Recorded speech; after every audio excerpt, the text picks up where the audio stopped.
Good afternoon sir. నేను centre college నుంచి వచ్చాను సార్. నేను మొన్న కర్నూలులో జరిగిన స్టూడెంట్స్ మీటింగ్ది మీరు చూశాను సార్ ఫేస్బుక్లో. నేను రాయలసీమ నుంచి చాలామంది వచ్చారు కానీ ఏం చేయలేదు, కానీ నేను ఒక బాధ్యతతో చేస్తున్నాను అన్నారు. దానికి నేను చాలా ఆ లైన్కి నేను చాలా అంటే ఇంకా ఎక్స్ప్రెషన్స్ కూడా లేవు సార్ ఏం చెప్పాలో. I like that sentence and everything sir. మీరు ఇక్కడ కడపకు వచ్చినందుకు చాలా ఆనందంగా ఉంది. అయితే మీరు సీఎం అవ్వాలని అందరం కోరుకుంటున్నాం సార్.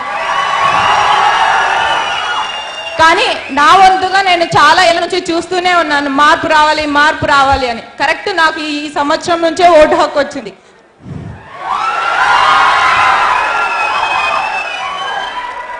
నా మార్పుకి మీ పార్టీకి రెండు జత కలిస్తే ఖచ్చితంగా మంచి సమాజం వస్తుంది సార్.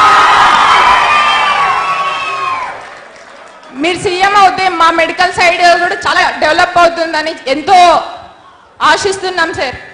మీరు సీఎం అవుతే విద్యార్థులకు చేయాలనుకుంటున్న కొన్ని మేము ఎక్స్పెక్ట్ చేస్తున్నాం సార్. ఏవైనా మాకు గవర్నమెంట్ కాలేజెస్ అంటారు కానీ అన్ని గవర్నమెంట్ ప్రొవైడ్ చేయాలి కదా సార్. సోర్సెస్ మాకు ఏం ప్రొవైడ్ చేయదు సార్. మాదే కాదు ఏ గవర్నమెంట్ కాలేజ్ది ఇదే సిచ్యువేషన్. మేము అంత డబ్బులు కట్టుకోలేక గవర్నమెంట్ కాలేజ్లో మంచిగా చదివి చేరితే సోర్సెస్ ఉండవు ఏముండవు సార్. ఏమన్నా అంటే గవర్నమెంట్ కదా, గవర్నమెంట్ ఓన్లీ శాలరీస్ వరకే ఇస్తుంది, ఇదేం పట్టించుకోదు మీరే చేసుకోవాలి అంటారు. మీరు వచ్చినాకైనా ఈ పరిస్థితి మారాలని ఆశిస్తున్నాను సార్.